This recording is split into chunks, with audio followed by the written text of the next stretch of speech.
bugtong talagsaon ra gyud ang lawas ni Kristo. Bisan daghan ta apan mga bahin rata sa lawas ni Kristo.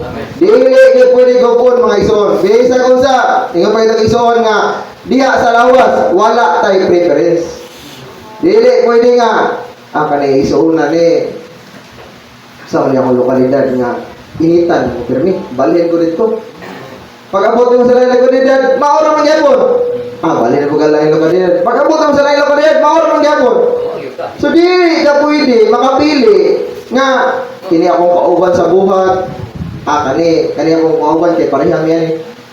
Wala tay preference. Sa iglesia, sa lawas si Kristo mga ison, wala tay choices. Sa lawas ni Kristo, wala tay preference. Dili ka pwede makapili nga kini akong gusto ng mga anciano, mo ni akong choice of elders, mo ni akong choice of co-workers, mo ni akong choice of coordinators. Dili mga ison, ang Ginoo nga mao ang ulo sa lawas, mao'y nagpahaluna diya sa lawas mga ison.